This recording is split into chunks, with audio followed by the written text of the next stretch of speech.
여러분들과 함께 오늘 우리가 이제 4일차 이제 시작을 하는데, 지난번까지 우리가 공부한 내용이 우리가 예수님께서 재림을 준비하기 위해서 말씀하시는 가운데 유일하게 강조하신 말씀이 선지자 다니엘에 관한 말씀을 남긴 것을 우리가 잘 유념해야 합니다.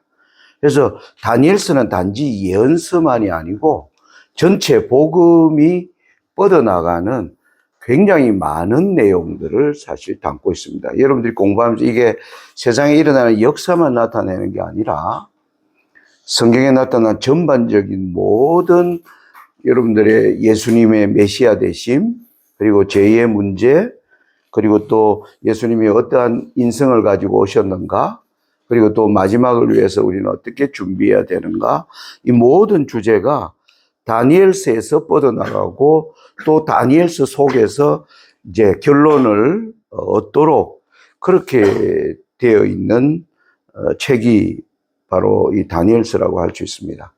그래서 예수님이 다니엘을 언급하시면서 말씀하신 것이 멸망에 가정한 것이 거룩한 곳에 선 것을 보거든. 우리의 시대에 이러한 증거가 나타나면 세상이 너희를 정오의 눈으로 보게 될 것이다. 그때부터 하나님의 백성들에게 마지막 그리스도로 함께 우리가 뭐라 그럴까요? 우리를 핍박하기 위하여 다가오는 세상을 향해서 그리스도의 사랑으로 이제 주의 말씀을 전하는 마지막 이 정인의 삶을 살게 하시는 것입니다. 자, 그래서 우리가 다니엘 2장에서 우리가 7장, 8장을 거치면서 우리가 알게 된 것이 뭐냐면 멸망에 가증한 것들의 성질이 1798년까지 어떻게 나타났는가 하는 것을 우리가 예언을 통해서 하나님의 말씀대로 역사에서 순서를 따라 나타난 것을 우리가 확인을 한 겁니다. 자, 그래서 이제 우리가 마지막 때에 이 나타난 이 세력들이 다니엘 7장에 보니까 그들이 목숨은 빼앗긴 것 같는데 권세는 빼앗긴 것 같는데 그 생명이 보존되어 정한 때가 이르기를 기다렸더라. 그게 이제 우리 시대에 전개되는 예언. 이제 내일부터 우리가 이제 그 공부로 전환하게 됩니다. 자, 그리고 함께 우리가 알아야 될 가장 이제 핵심적인 진리는 여기에 있죠. 거룩한 곳에 섰다고 하는 것이 무슨 말인가? 거룩한 곳이라고 하는 이것은 우리가 힌트를 얻었어요. 다니엘 8장에 보니까 작은 불이 성소를 공격하고 거기에서 드려지는 매일 드리는 제사를 폐하며 무너뜨리는 것이 이 사탄의 목적이고 무너뜨리고 거기에 자기의 원하는 멸망에 가증한 것을 세우는 것이 사탄의 목표라는 것이 우리가 밝혀지는 것입니다. 그래서 오늘 이제 아침에는 우리가 거룩한 곳에 대한 이제 성경적 개념을 좀 명확하게 하는 그런 시간을 좀 갖도록 하겠습니다. 이걸 안 꽂았네.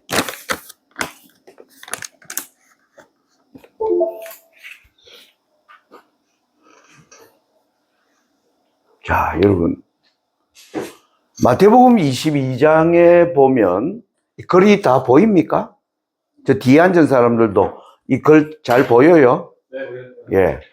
자, 마태복음 22장 41절부터 46절의 말씀을 내가 한 절 읽고 여러분들이 한 절 읽고 그렇게 하겠습니다. 바리새인들이 모였을 때에 예수께서 그들에게 물으시되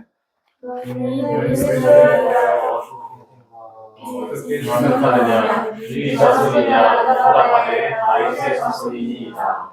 가라사대 그러면 다윗이 성령에 감동하여 어찌 그리스도를 주라 칭하여 말하되 그래서 내 주께 이르시되 내가 내 원수를 내 발 아래 둘 때까지 내 우편에 앉았으나 하소다 하느니라.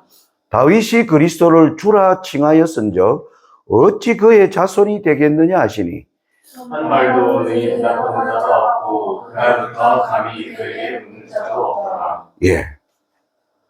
여러분 평소에 마태복음 보면서 어떤 사람들 이 내용을 보고 생소하게 이런 내용이 있었나? 이렇게 말하는 분들을 제가 자주 만나게 되는데 이 장면은 예수님이 이제 3년 6개월 동안의 봉사를 이제 끝내시는 바로 그 자리가 마지막 6월절에 예루살렘을 방문하는 것입니다. 그 6월절에 예수님은 이제 십자가에서 우리를 위한 희생 제물이 되시는 것이에요. 예수님이 이제 그 일을 위해서 6월절에 예루살렘에 갔는데 이제 예루살렘 그 절기에 모든 백성들과 유대교의 지도자들도 다 모인단 말입니다. 예수님이 이 지도자들이 모인 곳에 예수님이 이제 던지는 말씀입니다. 여러분들이 사복음서를 읽어보면 주로 서기관과 유대 지도자들이 예수님께 질문을 던져요. 네? 우리가 가이사에게 세금을 바쳐야 되느냐? 응? 그리고 뭐 많은 질문들을 던지죠. 그런데 예수님이 친히 스스로 지도자에게 질문을 던지는 경우는 딱 한 번 있습니다. 이 장면입니다. 마지막 예수님이 6월절에 그러니까 여기에서 내용이 뭐냐면 이거예요. 사람들이 나를 다윗의 자손이라고 부른다는 거. 우리 한번 그 내용들을 우리 한번 몇 군데 먼저 좀 보면 마태복음 15장 한번 펴보시기 바랍니다. 마태복음 15장 22절 한번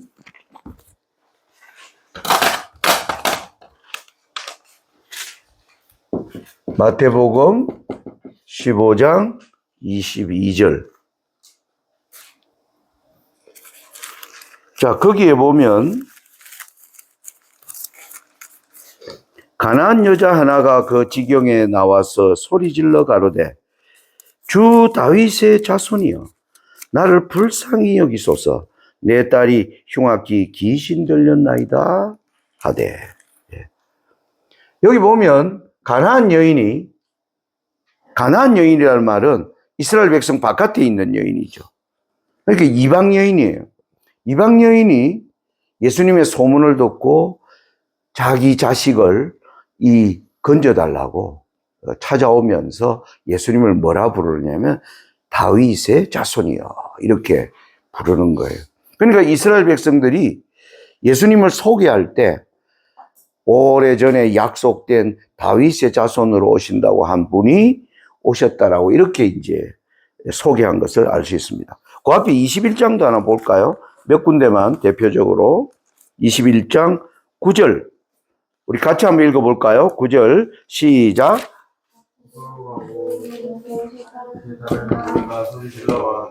호산나 다윗의 자손이여 찬송하리로다 주의 이름으로 오신 이여 가장 높은 곳에서 호산나하다. 예, 이 장면은 어떤 장면인지 알죠? 예수님이 드디어 나귀를 타고 예루살렘으로 갔을 때 군중들이 막 엄청난 이제 감동을 받고 예수님 앞에 그들의 옷을 펴고 종려나무 가지를 흔들면서 환호할 때 호산나 다윗의 자손으로 오시는 이야. 그러니까 예수 그리스도는 다윗의 자손으로 계속 소개된 것입니다. 그건 또 그 소개된 것이 성경적인가 하는 겁니다. 이사야 우리 9장 한번 볼까요? 이제 우리가 왜 그들이 예수님을 다윗의 자손이라고 부르는가? 이사야 9장 6절과 7절 대표적 성경님 하나 보겠습니다. 이사야서 9장 6절과 7절. 자, 다 찾았습니까? 자, 같이 시작. 이는 하나님께서 우리에게 낳고 하나님을 우리에게 주신 바 되었는데 그 옆에는 정사를 잃었고 그 이름을 기르자라 무사라 그는 하나님이라 그는 아버지라 평강의 아니라 역사시라 그 정사와 평강의 마음이 궁금하다 그의 상황이라 그를 알게 되고 그리고 영원토록 정의와 정의로 그것을 구원하실 것이라 만군의 여호와의 열심히 이를 이루시리라. 이사야 선지자가 평강의 왕이 오실 것인데 다윗의 위에 앉아서 공평과 정의로 다스릴 분이 바로 한 아기가 우리에게 탄생할 것이다. 그러니까 굉장히 성경적 근거에 의해서 이 말씀이 주어진 겁니다.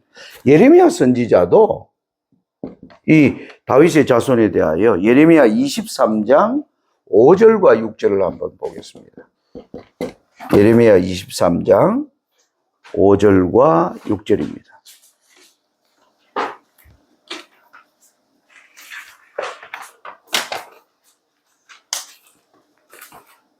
다 찾았습니까? 예, 시작. 내가 말하노라 내가 이르리니 내가 다윗에게 한 의로운 가지를 일으킬 것이다. 그가 왕이 되어 지혜롭게 행사하며 세상에서 존경과 부를 행할 것이며 그의 나라의 일들은 번영을 남기고 이스라엘은 평안히 거할 것이며 그의 이름은 여호와 우리의 은혜라 영광을 받으리라. 예, 여기 보니까 보라 때가 이르리니 내가 다윗에게 한 의로운 가지를 일으킬 거다. 그 사람이 다윗의 위에 앉아서, 다윗이 왕이잖아요. 다윗의 왕과 같이 자리에 앉아서 우리에게 뭐예요? 공평과 정의를 얻겠고 그때 유다 백성은 구원을 얻겠다. 이렇게 예레미야가 얘기하니까 예수님에 대하여 기대하는 사람들이 예수님을 다윗의 후손이라고 오시는 이라고 하는 칭호가 틀린 칭호가 아니죠. 자, 그런데 이제 예수님이 그 얘기를 하시는, 너희들이 그래 날 다윗의 자손이라고 부르는 것은 선지자들의 말에 의하여 옳다. 그런데 그 다윗은 나를 뭐라고 얘기했는지 너희들이 아느냐? 이 질문을 예수님이 이제 던지는 거예요. 너희들이 나를 다윗의 자손이라고 하는데 그 다윗 자신은 나를 어떻게 말했는지 너희들이 아느냐? 그 질문을 지도자들에게 던지는 겁니다. 그게 바로 이거예요. 자, 43절에 가라사대 그러면 다윗이 성령에 감동하여 어찌 그리스도를 주라 칭하여. 다윗이 내가 그 후손이면 그가 나를 주님이라고 부르면서 이 말을 했다는 거예요. 44절에 주께서 내 주께 이르시되 내가 너 원수를 너 발 아래 둘 때까지 내 우편에 앉았으라 하셨도다 하였느냐. 왜 이 말을 하였느냐. 그렇게 얘기합니다. 그러면서 45절에 다윗이 그리스도를 주라 칭하였은즉 어찌 그의 자손이 되겠느냐. 이렇게 질문을 던지니까 아무도 대답을 못하는 거예요. 그러면서 이 후에는 예수님께 감히 질문하는 자도 이제 없더라. 예전에는 예수님께 다가가 막 호기롭게 이제 예수님을 비난하기 위하여, 어떤 때는 예수님을 올무에 빠지게 하기 위하여 많은 트릭을 걸고 달려온 사람들이 다 할 말이 없는 거예요. 이게 굉장히 굉장히 중요한 말입니다, 이 말이. 다윗이 그리스도를 주라 칭하여 가로되. 이게 어디에 나오는 말씀이냐면은, 우리는 이제 여러분들이 성경으로 연구한 건 바로 이런 거예요. 이 말씀이 성경 어디에 있는가? 이 말씀과 관련된 그 주변의 내용들을 우리가 자세히 이제 읽어보면 거기에서 우리가 많은 영적 교훈을 얻도록 성경이 그렇게 기록되어 있는 거예요. 이게 어디에 기록되어 있냐면 시편 110편에 다윗이 이 말씀을 기록하고 있는 거예요. 자, 우리 시편 110편 1절에 보니까 이렇게 나와요. 여호와께서 내 주에게 말씀하시기를 내가 너 원수로 너 발등상 되게 하기까지 너는 내 우편에 앉으라 하셨도다. 예. 이 말씀을 예수님이 이제 지도자들에게 던진 것이에요. 여러분, 이 말씀이 무슨 내용인 것 같습니까? 우리가 어제 다니엘 8장 배우면서요, 다니엘 8장에 보면 두 거룩한 분의 대화가 있었죠. 왜냐하면 다니엘이 아니라 작은 뿔이 하늘 성소를 향하여 막 공격해 들어오니까 하늘에서 한 거룩한 자가 다른 거룩한 자에게 뭐라고 물었어요? 이상에 나타난 바 매일 드리는 제사와 망악에 대한 제약에 대한 일과 성소와 백성이 내어준 바 되며 짓밟힐 일이 어느 때까지 이를꼬. 한 거룩한 자가 얘기하니까 다른 거룩한 분이 뭐라고 대답합니까? 2300주야까지니 그때에 성소가 정결하게 함을 입으리라. 두 분 간의 대화예요. 아버지와 아들 간의 대화가 다니엘 8장에 나오는데 여기에도 두 분 간의 이야기가 기록되어 나옵니다. 아버지께서 아들 예수 그리스도에게 말씀하시기 이렇게 얘기하는 거예요. 내가 너 원수로, 예수님의 원수죠. 예수님의 원수가 누굽니까? 사탄입니다. 사탄이 예수님을 시기하여 예수가 아버지 자리에 함께 앉다면 나도 충분히 앉을 수 있다라는 생각을 하면서 이제 도전이 시작된 것입니다. 그래서 아버지께서 예수님에게 너 원수로 사탄으로 하여금 너 발등상 되게 하겠지. 사탄이 완전히 뭐예요? 발에 짓밟히기까지 너는 내 우편에 앉으라 하셨도다. 이 말을 하신 거예요. 그러니까 예수님은 이 지도자들에게 묻는 게 그거예요. 너희들이 나를 다윗의 후손이라 그러니까 다윗의 왕자리에 앉아서, 그래서 유대인들은 계속 백성들에게 어떻게 가르쳤느냐 하면 그들이 로마로부터 계속 지금 핍박을 받고 있었잖아요. 우리 지난번 로마라고 하는 나라의 성질을 알았다면 바벨론, 페르시아, 그리스와 다른 성질의 국가예요. 이 나라는 하나님의 백성을 뭐 하는 겁니까? 죽여버리려고 하는 그러한 속성을 가진 나라예요. 그러니까 이스라엘 백성들이 이 나라를 메시아가 와서 뭉개버리기를 그들은 뭐 할까요? 간절히 소망하는 겁니다. 그래서 메시아가 오시면 저 못된 로마를 완전히 이제 부숴버리고 우리를 이제 높이 올리셔서 우리는 구원을 얻게 된다. 이렇게 메시아가 오면 이렇게 가르친 거예요. 그런데 어느 날 나사렛에서 소문이 들리면서 이분이 3년 동안 수많은 복음을 전하면서 이분에 대한 관심과 모든 것들이 굉장히 이제 뭐예요? 막 피어오르는 겁니다. 그러니까 제자들도 예수님 따라다니면서 그 사상으로 뭐예요? 교회에서 계속 요즘 말로 하면 목사님들로부터 계속 그렇게 설교를 들은 거예요. 메시아가 오시면 모든 게 끝난다. 우리를 로마로부터 뭐 해주신다? 건져주실 거다. 로마를 무너뜨리고 우리가 드디어 세상 가운데 높임을 받을 것이다.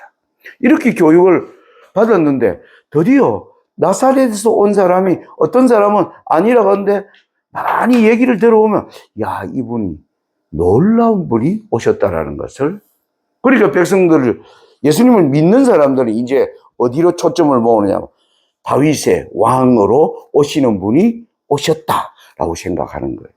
그러니까 예수님 예루살렘으로 들어갈 때 그들이 뭐 하는가 하면 막 옷을 벗어서 예수님의 가는 길을 이제 그 영광스럽게 하고 하면서 다윗의 자손으로 오시는 이여. 드디어 우리는 이제 뭐 했다? 우리는 고난이 끝났다. 드디어. 이렇게 생각하는. 그 예수님이 그걸 볼 때 마음이 답답할까요? 예수님이 지금 어디로 가시고 있는 거예요? 예, 십자가로 가는 거예요. 십자가로. 그런데 이 백성들은 뭐예요? 막 환호를 하는 거예요. 그 예수님이 이제 드디어 이렇게 백성을 만든 거는 그 당시 유대의 랍비들과 서기관, 그 지도자들이 그렇게 이제 백성들을 인도해 온 거죠. 예수님이 그 지도자들에게 찾아가 그 얘기를 이제 던지는 장면입니다. 자, 이게 무슨 뜻인가 하는 것입니다. 자, 그래서 우리가 시편을 우리가 이제 자세히 우리가 읽어봐야 돼요. 아, 이게 무슨 뜻인가? 자, 보면 2절에 이렇게 나옵니다. 여호와께서 시온에서부터 주의 권능의 호를 내어 보내시리니 주는 원수 중에서 다스리소서. 보좌 우편에 앉는다는 말은 하나님이 권능의 호를 준 거예요. 이건 능력의 홀이에요. 능력의 홀을 가지고 사단을 없애버릴 수도 있는데, 지난번 말씀드렸지만 예수님은 겸손한 분이십니다. 예수님은 사단도요, 아주 혐오스럽게 욕하거나 이야기하지 않습니다.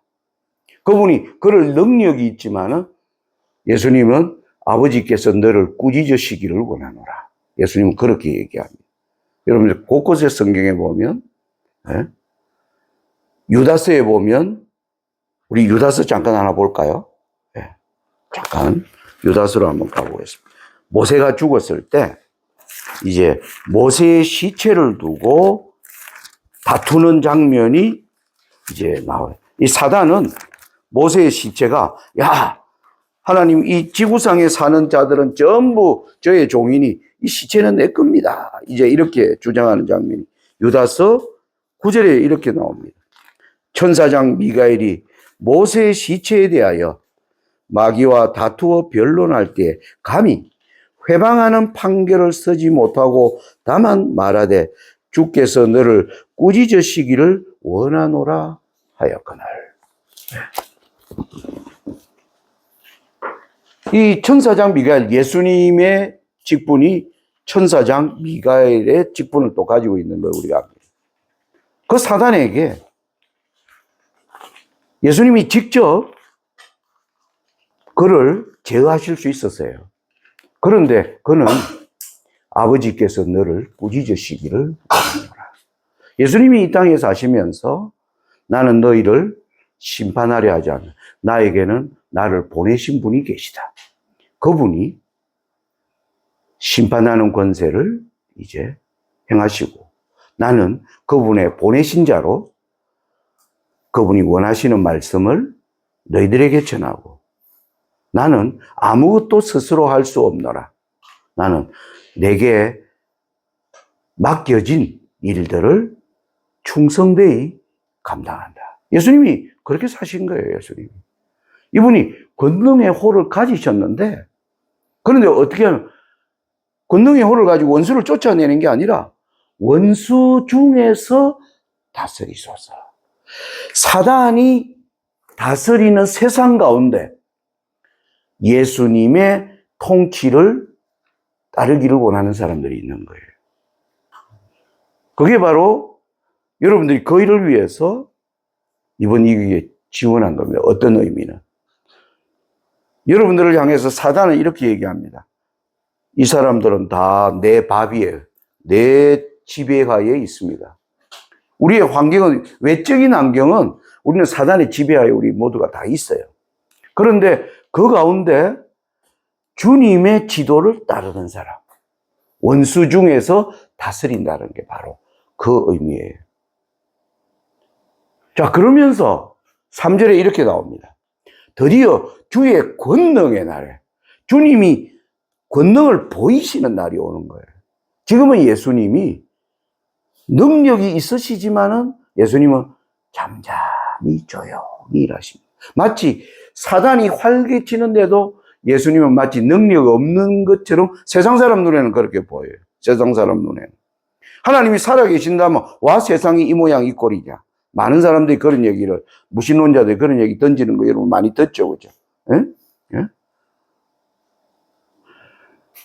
주의 권능의 날에 여기 보니까 주의 백성이 거룩한 옷을 입고 즐거이 헌신하니 새벽 이슬 같은 주의 청년들이 주께 나오는도다. 주님의 권능을 행하시는 날에 아주 놀라운 주의 청년들이 준비되어서 주님의 이름으로 등장하는, 예수님이 이 사업을 위해서 지금까지 2000년의 역사를 이끌어오고 계십니다. 자, 그러면서 4절에 이렇게 얘기합니다.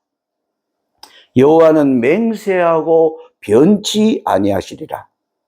이러시기를 너는 멜기세덱의 반차를 쫓아 영원한 제사장이라 하셨도다.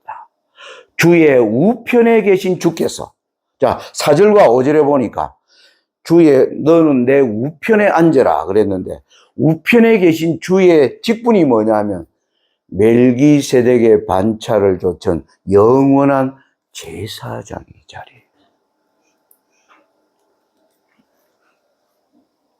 예수님은 이 땅에 다윗의 후손으로 오는 걸 맞아요. 왜? 혈통으로는 다윗의 혈통에서 나기 때문에. 그런데 예수님은 제사장, 영원한 제사장이 되기 위하여 오신 거예요, 이 땅에. 영원한 제사장이 되려면 어떻게 해야 됩니까? 피를 가져야 됩니다. 제사장이 아버지께로 들어가려면, 자, 여러분. 자, 이 질문을 여러분들이 잘 해봐야 돼요.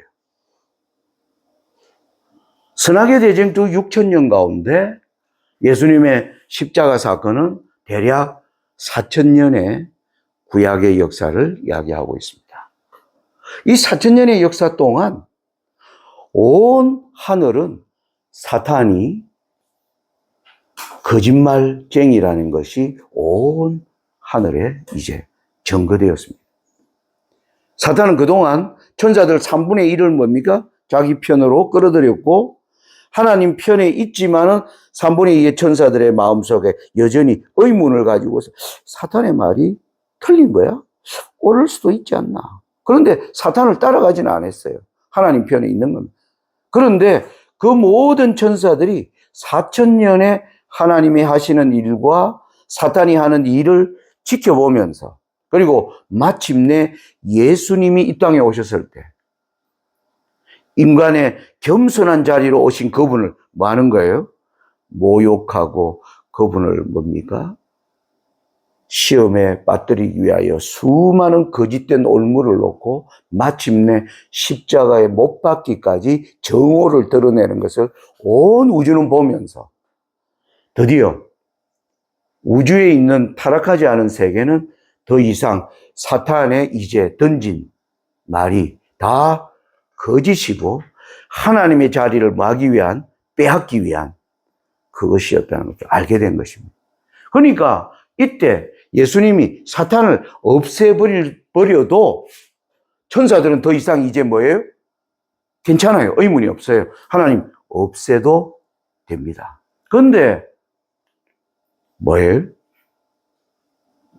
2000년의 역사를 더 가져가시는 거예요. 더 가져가시는 거예요. 이 십자가의 의미는 예수님이 멜기세덱의 반차를 쫓은 영원한 제사장으로 일해야 된다는 게 아버지와 아들이 뭡니까? 우리를 위해서 그러한 길을 걸어가시기로 결정한 내용이에요. 조금 이해가 됩니까? 자, 이 예수님이 이러한 길들을 통해서 왜 이 길을 걸어가셔야 했는가? 여러분, 성소제도를, 제사장은 성소를 알아야 돼요.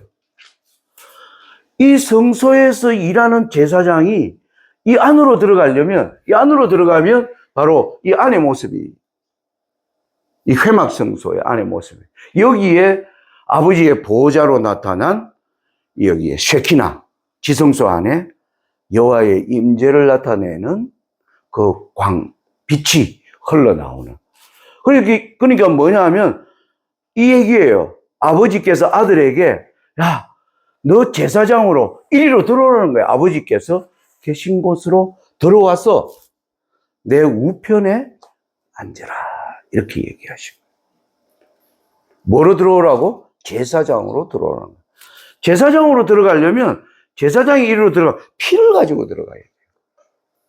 피를 가지고 들어가야 돼요. 피 없이는 못 나가요.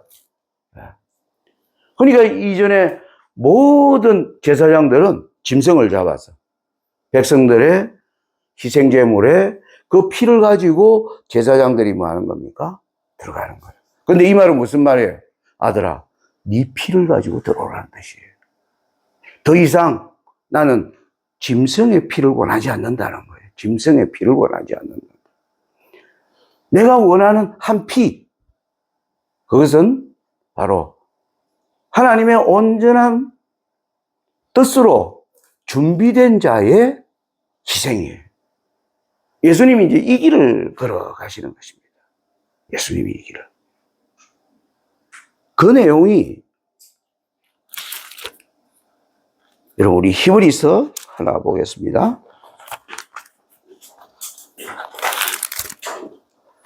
우리 히브리서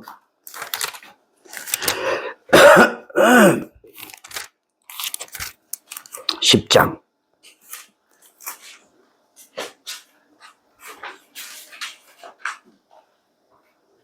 히브리서 10장 5절. 거기 보면 이런 말씀이 나와요. 그러므로 세상에 임하실 때에 가라사대. 예수님이 드디어 우리를 위한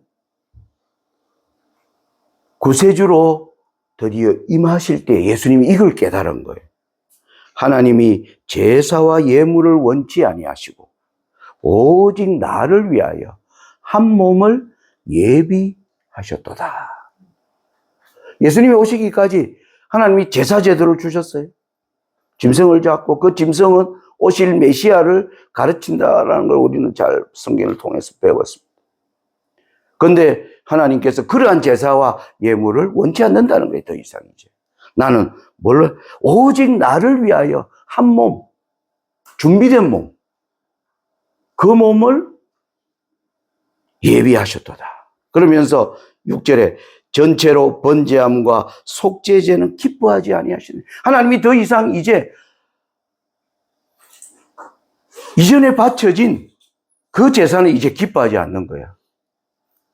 하나님이 정말 원하는 것, 그게 뭔가? 7절에 이에 내가 말하기를 하나님이여 보시옵소서. 두루마리 책에 나를 가리켜 기록한 것과 같이 하나님의 뜻을 행하려 한다이다.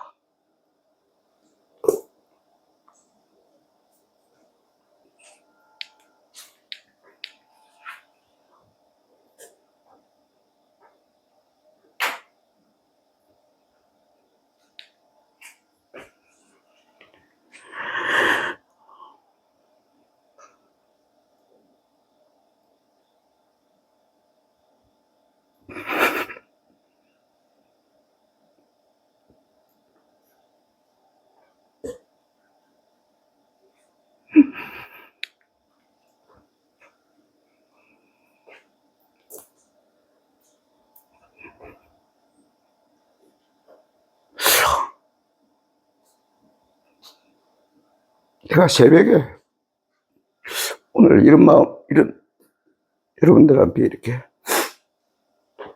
눈물 흘리지 말게 해달라고 기도했는데 감동이 밀려오네요.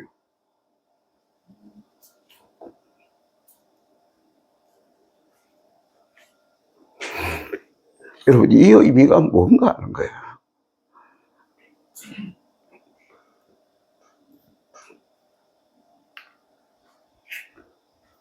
왜 예수님이 이 2000년의 사역을 왜 끌고 가시는가 하는 거예요. 왜 끌고 가시는가.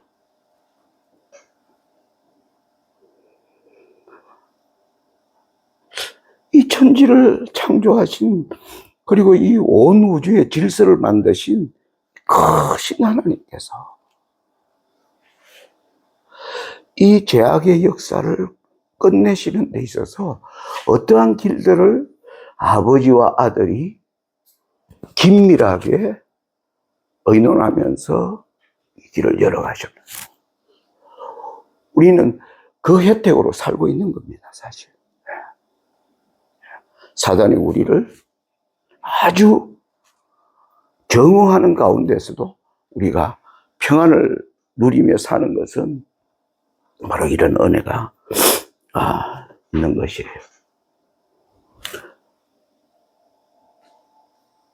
이 거룩한, 왜 사단이 성소에서 여러분 매일 드리는 제사를 무너뜨리려 하는데 이해가 되시나요? 바로 멜기세덱의 반차를 좇은 영원한 대제사장이신 예수의 사역을 뭐 하려고 하는 겁니까? 무너뜨리려고 하는 것입니다. 이게 사탄의 공격의 목표예요. 멸망에 가증한 것이 거룩한 곳에 선 것을 보고. 그래서 그 성소에서 매일 드리는 제사는 바로 이제 무엇일까요? 매일 드리는 제사를 비하며 성소에서 드려지는 매일 여기서 올라가는 연기는 바로 우리를 위해서 계속 희생의 그 은혜를 올리시는 예수님을 나타냅니다. 그리고 이 물두멍에 매일 깨끗한 물이 담겨져 있는 것은 우리의 죄악을 계속 깨끗하게 씻어주시는 예수님의 보혈의 공로를 상징하고 있어요. 이 성소의 모든 제도는, 이 안에 있는 떡상은 뭡니까? 바로 우리에게 매일의 생명의 떡을 우리에게 먹여주시는 예수님을 나타내요. 이게 매일 드리는 봉사의 의미예요. 매일 드리는 봉사. 촛대는 뭐 하는 겁니까? 언제나 우리의 길을 뭐예요? 사단이 어둡게 하는 그 길을 밝혀주는 겁니까? 예수님의 그 말씀의 빛을 보여주는 겁니다. 이 분향단에서 계속 피어올라가는 향은 뭘까요? 바로 우리가 온전한 하나님의 자녀가 되도록 하기 위하여 우리를 위해 계속 중보하시는 예수님의 기도를 상징하는 겁니다. 그래서 성소에서 이루어지는 모든 봉사는 그리스도의 완전한 사역을 설명해 주는 것입니다. 여러분, 우리 히브리서, 여기서 우리가 히브리서로 한번 볼게요. 히브리서 7장 한번 보겠습니다. 히브리서 7장 21절.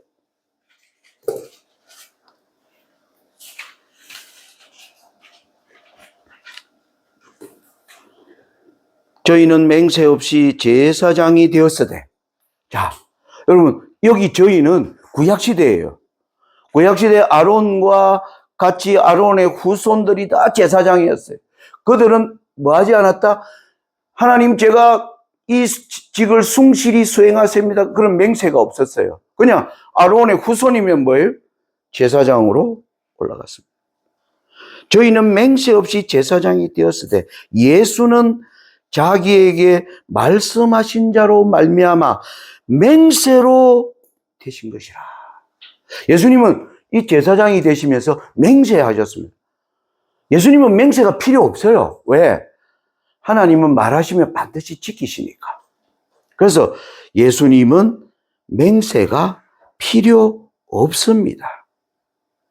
그런데 그 맹세가 필요 없는 분이 뭐라고 맹세했느냐 하면 이렇게 맹세했어요. 주께서 맹세하시고 뉘우치지 아니하시리니 너가 영원히 제사장이라 하셨도다. 뭐라고 맹세했느냐 하면 뉘우치지 아니하겠다. 후회하지 않겠다 이 말이에요. 그 말은 무슨 말이냐면 예수님이 저와 여러분을 위하여 제사장 되신 것을 후회하지 않겠다라고 뭐 하셨어요? 맹세하신 거예요. 우리는 어떤 사람을 보면서 친절을 베풀다가 어떤 사람이 막 제대로 안 하면 아이고 내가 저 사람을 위해서 지금까지 이 고생을 했나. 네? 우리는 후회합니다. 그런데 하나님은 예수님이 우리를 위한 제사장이 되시기로 하면서 예수님은 뭐예요? 맹세하시면서 됐다는 거예요. 뭘 맹세하셨다고? 우리를 뭐 하지 않겠다? 우리의 죄로 인하여 우리 제사장 된 것을 예수님, 아이고 내가 저 인간을 위하여 제사장 됐는가? 그런 일이 예수님은 결코 후회하지 아니하시리라. 우리를 향하여 후회하지 아니하시는 분이 우리의 중보자세요. 네. 제가 26살에 신앙을 하면서 이 진리를 몰랐어요. 오랫동안 몰랐죠.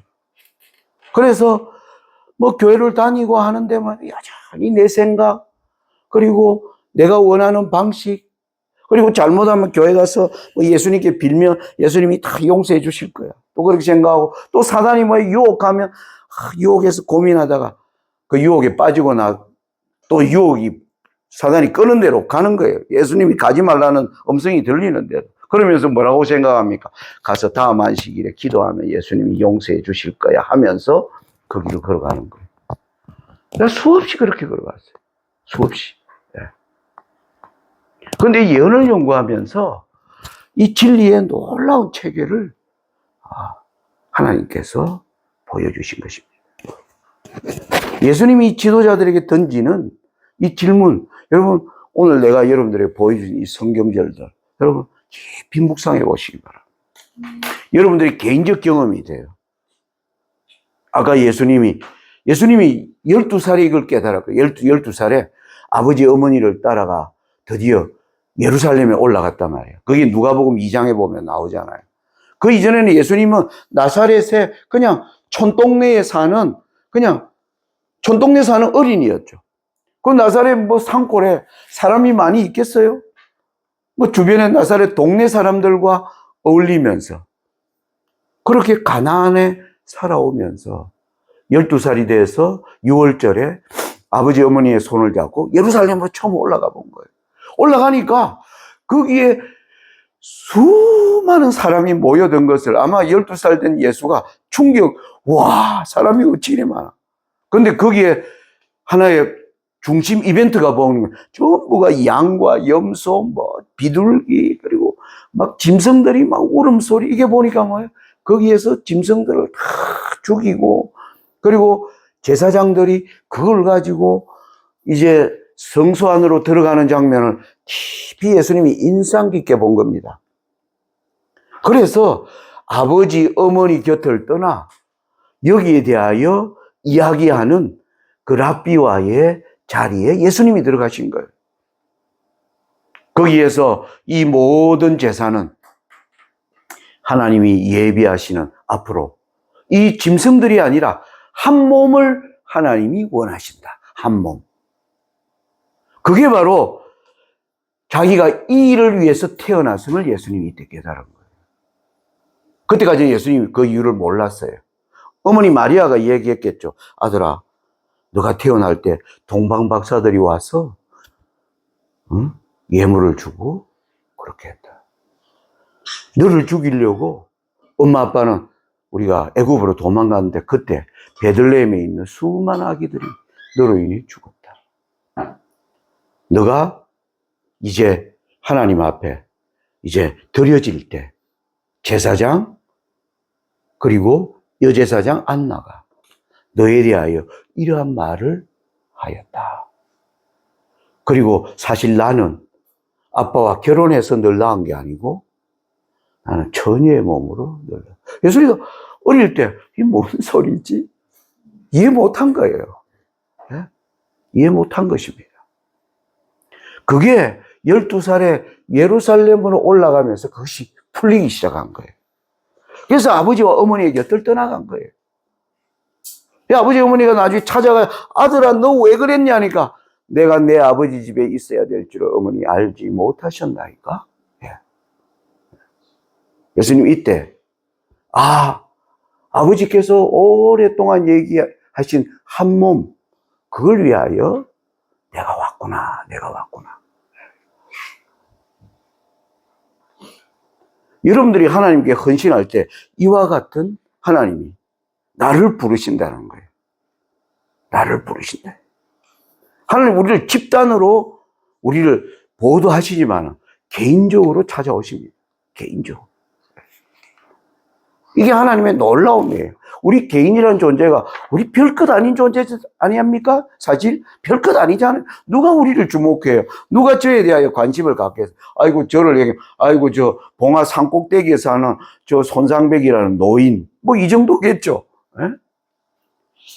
근데 하나님은 우리를 그렇게 찾아오시지 않으세요. 한 몸으로 찾아오신다는 거예요. 한 몸. 네. 이게 기독교가 이야기한 아주 놀라운 부르심이에요. 놀라운 부르심. 이게 예수님의 경험으로 많은 사람들이 이끌림 받으면 이제 생명을 걸고 걸어간 모든 사람들의 경험 속에는 이게 하나님이 한 몸을 예비하셨다. 그걸 오늘 우리에게 네가 나를 위하여 한 몸이 되겠느냐? 여러분 예수님의 지성소의 마지막 사역이 혼인이라고 그랬죠. 혼인이 무슨 뜻입니까? 여자와 남자가 한 상대를 위하여 한 몸을 준비하는 겁니다. 그래야 안 그래요? 오늘 혼인이 무너졌어요. 여자와 남자가 결혼도 하기 전에 그냥 요즘 여행 다니고 뭐 동거 해버리고 이렇게 돼버립니다. 사단이 지금 철저하게 무너뜨리는 게 거룩한 혼인의 정확한 개념은 뭐냐면 한 몸의 개념이에요.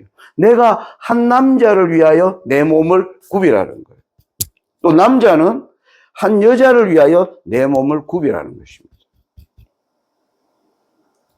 그 두 사람이 하나로 결합하는 게 뭐예요? 혼인이에요. 예수님이 우리를 위하여 한 몸을 구별하셨어요. 그래서 내가 그분을 위하여 내 몸을 구별하면 예수님과 우리가 한 몸이 되는, 그걸 예수님은 혼인이라고 부르는 거예요. 혼인이라고. 그래서 마지막 예수님이 영원한 나라를 받는 것을 왜 어린 양의 혼인이라고 얘기해요. 한 몸의 신앙, 한 몸. 예수님이 그걸 깨닫고 12살부터 이제 뭐예요? 아버지의 뜻을 알았던 거예요. 속죄제와 번제와 모든 제사는 한 몸을 위한 것이다. 내가 그 몸으로 나를 뭐 하겠다? 준비하겠다. 예수님의 삶이 그 길로 달려가십니다. 그 예수님이 오늘 우리를 도우시는 거예요. 하나님을 위한 한 몸으로 일어날 수 있도록. 그래서 이제 끝마치면 시편에 그래서 이렇게 되는 거예요. 너 왜 보좌 우편에 앉으라? 그래서 예수님이 지금 멜기세덱의 반차를 줬던 제사장으로 봉사하시면서 이제 뭘 우리에게 바라시는가? 이 히브리서 5장 7절에 이렇게 기록이 돼 나옵니다. 그는 육체에 계실 때에 자기를 죽음에서 능히 구원하실 이에게 심한 통곡과 눈물로 간구와 소원을 올렸고 그의 경외하심을 인하여 들으심을 얻었느니라. 그가 아들이시라도 받으신 고난으로 순종함을 배워서 온전하게 되었은즉 자기를 순종하는 모든 자에게 영원한 구원의 근원이 되시고 하나님께 멜기세덱의 반차를 줬던 대제사장이라 칭함을 받았느니라. 그러니까 아버지가 그래 너가 이 반차를 줬던 제사장이다. 아버지가 인정해 줘요. 왜? 33년의 생애를 통하여 그 준비를 하신 거예요. 그래서 그 귀한 보혈의 피를 가지고 예수님이 어디로 들어간 거예요? 하늘 성소로 들어가신 거예요. 하늘 성소. 그 2000년의 사역에 뭐 한 겁니까? 절정을 지금 우리가 맞이하고 있는 것이. 자, 6,000년의 여러분 역사에서 왜 2,000년의 역사를 하나님이 이끌어 가시는 그 의미가 무엇인가? 여러분 잘 예수님을 닮은 한 몸들이 드디어 등장하는 것입니다. 그래서 이 1844년은 드디어 이제 마지막 사역, 예수님이 지성소로 들어가 이제 도말되는 그 가운데서 하나님을 향한 완전히 준비되어 있는 한 백성을 일으키기 위하여 하나님이 에스더 교회를 세우신 거예요. 이 기회를 준 겁니다. 근데 에스더 교회가 이걸 안 가르치는 거예요. 모르는 거예요. 네? 사단이 엄청나게 공격한 것입니다. 여러분이 이걸 알아야 돼요. 여러분이 선교사로 이거 모르고 선교하러 나가면 어떤 면에서 않고 없는 찐빵이 돼버리는 거예요. 않고 없는 찐빵이 돼버려요. 핵심이 뭐냐? 뭐가 방향이냐? 응? 우리가 뭘 이 시대의 기별로 어디로 백성들의 시선을 향하게 해야 하는가? 거기에 대한 깨달음이 있어요. 그걸 회복할 그러한 기회를 하나님이 우리에게 지금은 주고 계신 것입니다. 우리에게 주고. 여러분의 젊은 친구들에게 그러한 길들을 이야기하고 와보라, 들어보라. 응? 격려하고 그렇게 하나님이 성령께서 놀랍게 뭐 하는 겁니까? 역사하실 것입니다. 이 사단은 우리를 향하여 저 인간들은 다 죽어 마땅합니다. 하늘에서 지금 우리를 공격하지만 바로 이 예수님의 중보로 우리가 이 예수님을 이 공격 앞에 저도 할 말이 없어요. 사단이 저의 지난날을 내면 저도 지금 숨어야 돼요. 그냥 부끄러웠어. 제 아내가 어제 얘기했죠. 제 아내가 딱 봐도 저는 그냥 등에서 땀이 나요. 네? 얼마나 내가 부족한 사람인가 제가 알죠. 이 비난 앞에 설 수 있는 사람이 아무도 없습니다. 아무도 없습니다. 이분이 우리를 위해 중보하시면서 내가 후회하지 않겠다. 하나님, 이 백성은 저가 피로서 아버지의 백성입니다. 이걸 깨달을 때 여러분 3절에 같이 한번 읽읍시다. 시작.